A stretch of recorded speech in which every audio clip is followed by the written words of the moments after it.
Hey everyone, Nicole Hanna here from Nicole Hanna Jewelry and YouTube's Go Art Yourself. Today I've got this pair of earrings to show you how to make. The list of materials and tools are at the beginning of the video and in the video description below. The 20 gauge round wire will be referred to as base wires, and the 28 gauge wire will be referred to as weaving wires. So you want to hold all three base wires together, parallel, horizontal ends even to one another.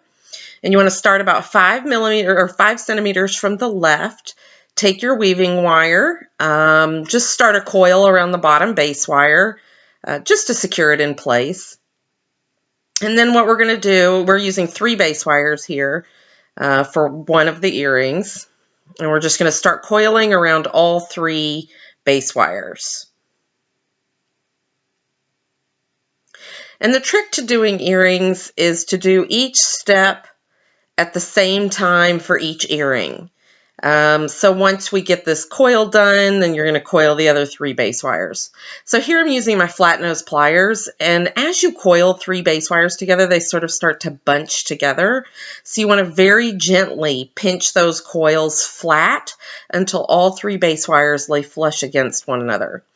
So you want to coil about 2.8 centimeters in length. That's about what it is here. And you want to, like I said, do both earrings at the same time, step for step.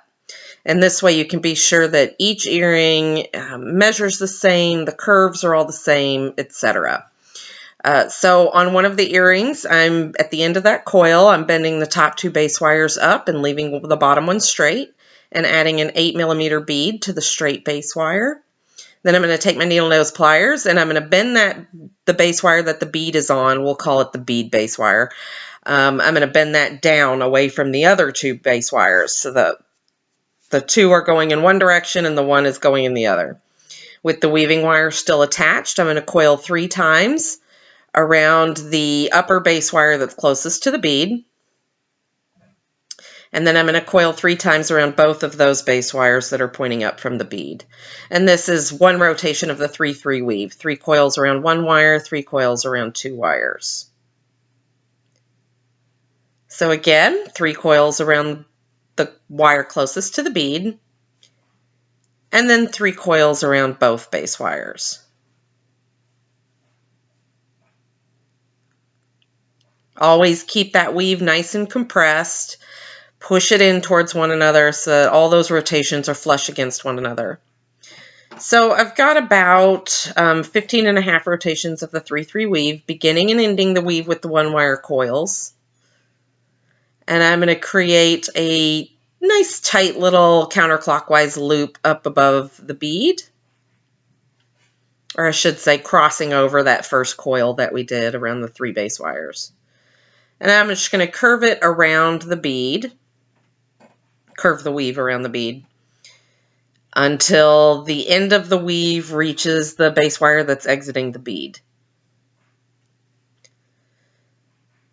Just adjust as you go.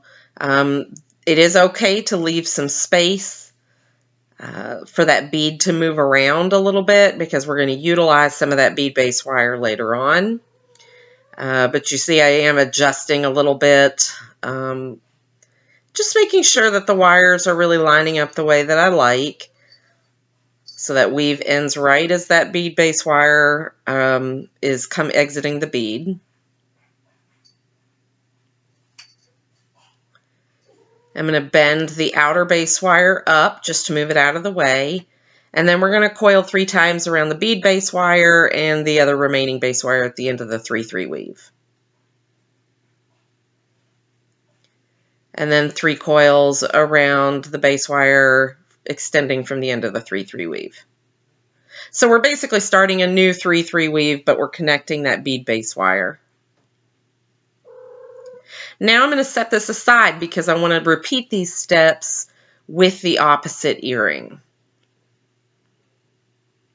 And you see here I'm bending the 2 base wires down instead of up. And this will assure that as I'm working, I'm mirroring the piece. And then this base wire at the end of the bead will be bent up instead of down. And then I'm going to complete my 3-3 weave. always be sure you do the same number of coils, the same number of rotations, so that you know that your piece is going to end up the same size. So this time I'm working in a clockwise direction instead of counterclockwise. So I'm making a little clockwise loop. Sorry that it's out of frame a little bit. I pulled it close to me so that I could see what I was doing. But I'll show you face-to-face, both earrings face-to-face here. So I'm just getting it positioned around that bead. And then I'm just securing those, the bead base wire to the other base wire. Just repeating the same steps that we did on the other earring, but in the opposite direction. And so really before you move on to a new step, you just want to make sure that everything is the same between the two earrings. So I'm just securing these wires here together, and then I'll show you what I mean. So like what I like to do after each step is complete on each earring is I really like to hold the earrings up next to each other, and I can see that the shape is not the same between the two. So I just take some time and adjust the shapes, adjust the curls, make sure that the space, that the base wire that the bead is on, make sure that the space allowed on that base wire is the same. And just take your time and adjust the loops so that they're the same size. You see how one weave is closer to the bead on one earring than on the other. So you just take your time to make sure that all those adjustments are made prior to moving on to the next step. So I'm just using my tools. Don't be afraid to use your tools, but be gentle. You don't want to mark up your wire. And just constantly, after every adjustment, constantly compare before moving on to the next step.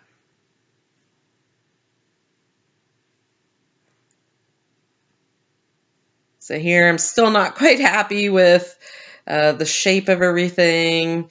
I know that loop needed to be made a little larger to match the opposite earring, and that weave needed to come in a little closer to the bead. So if you know if you're matching up these first few steps, you're setting yourself up for success. If you wait to try to match things up until later on, you're going to have a much more difficult time making sure that your earrings match.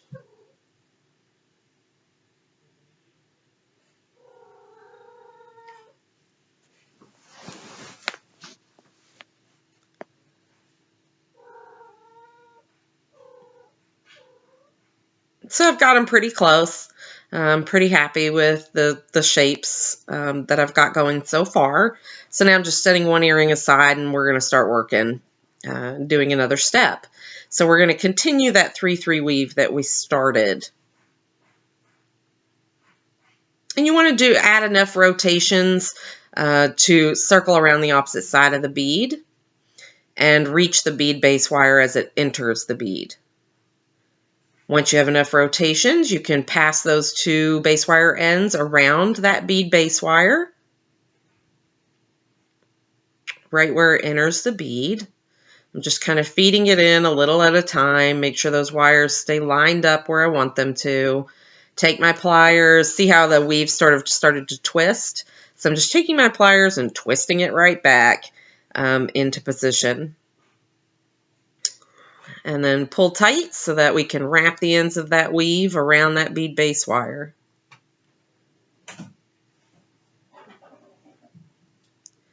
I like to take my pliers, my flat nose pliers, and really kind of pinch that secure around the bead base wire. So I know it's not going to move around, and it's nice and secure. So we still have this other wire at the end of that first 3-3 weave.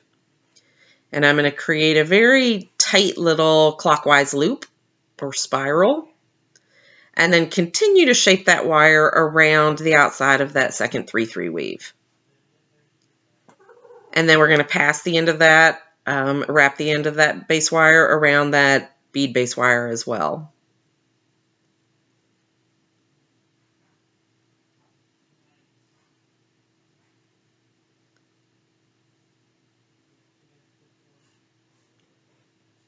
Always take your time to adjust the wires before you secure anything in place, because once you've secured it and like once you bend it around that bead base wire, it becomes exponentially more difficult to straighten later on.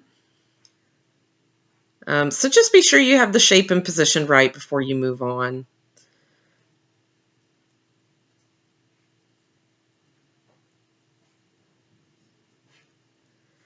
And before I do anything else at this point, I'm going to stop and repeat this on the opposite earring.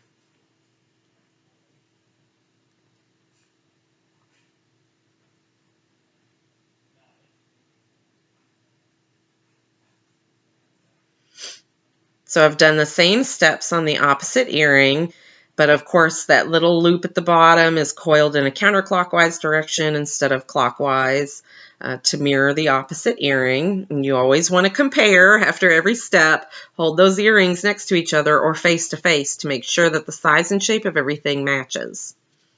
So now I'm setting that one earring aside, and I'm just going to add a coil to the base wire closest to that main coil that we started with. Coil about 2 centimeters, and then take 2 wires, a coiled wire and an uncoiled wire, hold them together, and create a clockwise spiral.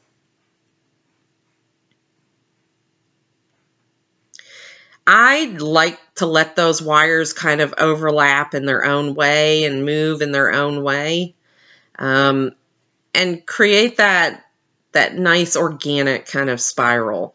And you want enough coils on that base wire to cross over the front of the main coil that we did.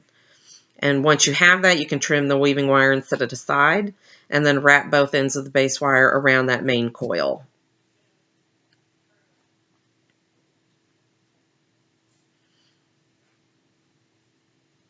With the weaving wire, I'm going to add another coil to the remaining base wire here.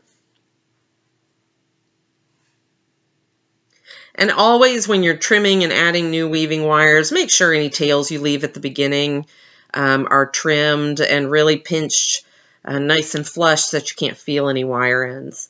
So now I'm curving that coiled base wire along the spirals that we did earlier. Adding coils as needed to cross the front of that main coil. Wrap the end of that coiled base wire around the main coil all the way around to the front. Then you can trim excess wire from all 3 of these base wires.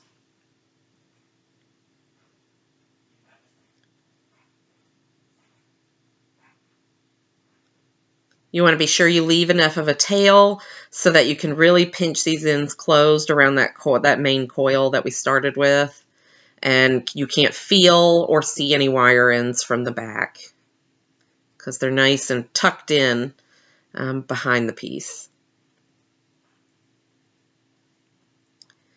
Now you want to repeat these steps on the opposite earring before you move on. So I've repeated and I'm comparing. Repeat and compare. That's what you have to do after every single step to make sure everything is the same size and shape and that you're content with how it's looking so far. So now we have these ends at the top to deal with. And what I'm going to do, here's some options for you. This middle base wire, you can either make a loop out of it that you can hang from an ear wire, or you can bend it backwards like this and create a post. And usually about 1.5 centimeters is a good length for a post. That is on the longer side, but that's a good starting point to trim it for a post.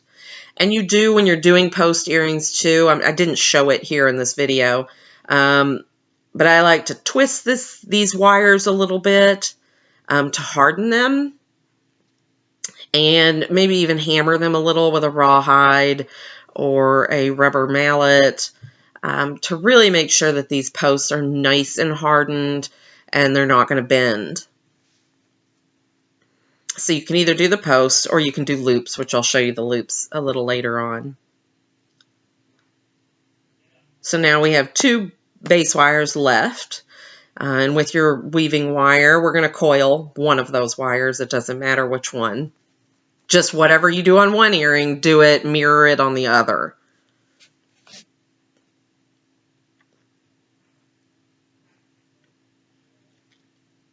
And make sure you trim any tail left at the beginning and that you can't feel any of those wire ends. So I'm gripping both wires at the same time, letting them overlap naturally, however they're going to do, and create a little clockwise spiral all the way around.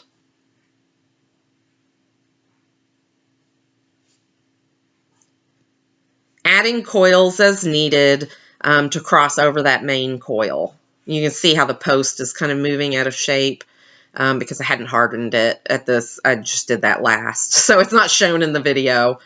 But now I've wrapped the ends of these 2 base wires around that main coil, trimming any excess, and then I'm just going to pinch these trimmed ends closed. And then when we repeat this on the opposite earring, we're going to work that spiral in the opposite direction in order to keep it mirrored. So that, again, you can take it and just grip it with your pliers even and twist it a little. And that'll help it'll harden that post a little bit. So you just want to compare each earring, hold it side by side, face to face, back to back, look at it from every angle, make sure you like the shape of it. If you're going to keep it as a post earring, I like to take a little sanding block. These are called sanding sponges, and I swear by them, and I use them for everything. And you want to just sand down the tip of that post that it's not going to poke or it's not going to hurt, when it's being worn or passed through the ear. Let's just give it a little sanding.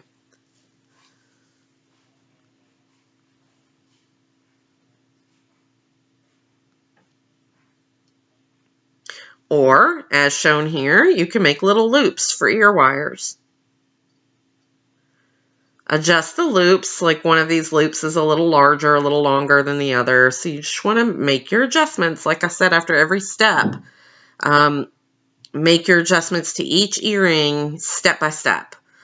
Don't wait until one earring is complete before you start the other one.